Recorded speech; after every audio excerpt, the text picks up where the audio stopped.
Okay, guys, we have one of the most beautiful albums of the year on our hands here. Susanne Sundfør is a Norwegian singer-songwriter, and 2 years ago she released an album called 10 Love Songs. I listened to it out of curiosity, and it actually was quite good.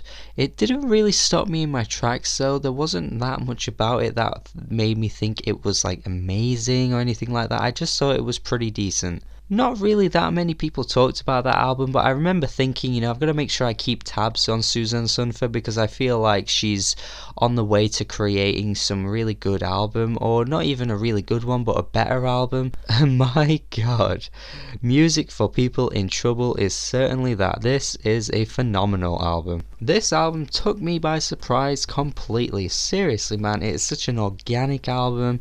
The instrumentation is just soul crushing, and in a way that I'm just like, I don't know how to react when I listen to some of these songs. Seriously, I'm honestly in awe with this album. I friggin' love her voice, and the track Undercover, wow, Undercover is one of the most whimsical, just absolutely incredible. The way that track just like blissfully glides, and then it just goes up into the air, and it's just so beautiful. Hands down one of the best songs I've heard all year. You've got to go listen to Undercover at least. And this is the thing though, even a track like Undercover, and every song on this album, to be honest, it's very simplistic in its sound and its nature. There's not a whole lot going on in terms of instruments. I mean, a lot of these songs are basically piano, acoustic guitar, and Suzanne's voice, should I say. That's it. And yet at the same time it feels like everything is being poured into this album,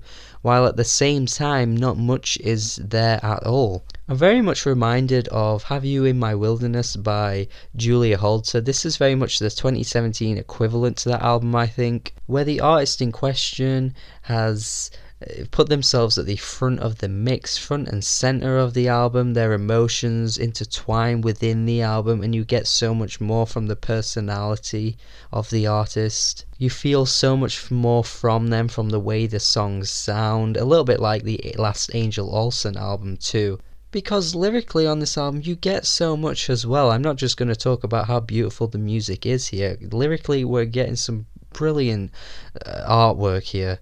The opening track, Mantra, is absolutely genius. Susanne Sundfør on this song plays to the stereotypes of certain things, certain nouns in particular, that have negative connotations to them, and she will put a positive spin on them instead. For example, she says she's as clever as a crow, and crow generally isn't an animal that's considered clever. It's something that we would think of as being ugly and a bit of like a vile bird amongst all the other birds, but here Susanne uniquely depicts it as being clever, and I find that really remarkable. I'm as mighty as a shark. Again, it's not something you hear or expect. I mean, sharks are pretty mighty, but these kind of ideas aren't really thrown around, and Susanne honestly offers a completely unique perspective. But in the final verse, she basically throws that all away and calls herself insignificant, which is a pretty depressing end to the song, but it still is fairly beautiful. But what I want to say is, Susanne, if you're listening, you ain't insignificant at all. Like, you are not. In Reincarnation, she basically dismisses the idea that the world is turning to shit, even though at points it often feels that way, and the light will in fact wipe out all the scars. Good Luck Bad Luck probably reads as the most accessible song on the album. I was honestly feeling quite like a Fiona Apple vibe from this one, like a very simple piano but quite catchy at the same time track.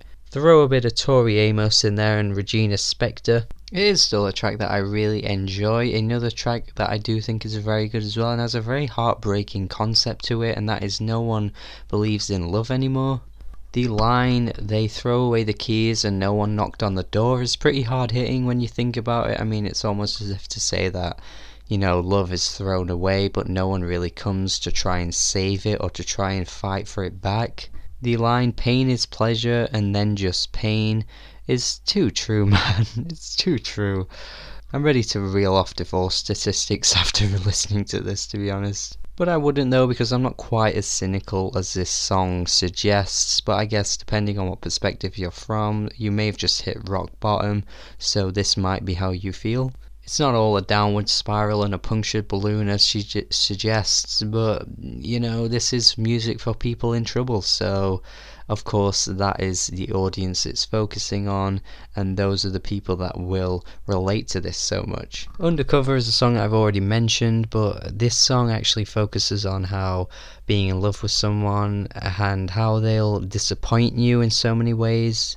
I'm probably painting this album to be quite depressing, but honestly the way it's backed with the instrumentation makes it feel so wholesome and so uplifting at the same time, especially with the outro on the Mountaineers closing track. I mean, whoa. Honestly quite breathtaking. I mean, no matter how much Susanne can surprise you with how good her vocals are, she still manages to go even further and take you by even more surprise than you could ever imagine.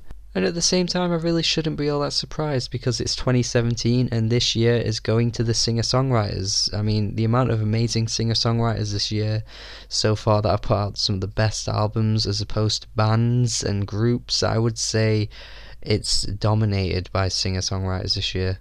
The more organic and emotional the albums in 2017, the better they are. Jessica Hoop, Sundfør, Mount Eerie, Casey Dean, Perfume Genius, Jason Eady, Daniel Caesar, Japanese Breakfast. Honestly, the list goes on and on and on. And Susanne Sundfør is sitting very comfortably high on this list, which is why I'm going to give this album an A-. Please give this album a listen. If you already have, let me know what you think, and tell me how good this album is in the comments, and tell me what I should review next as well. Subscribe to the channel for more reviews, and have a good day.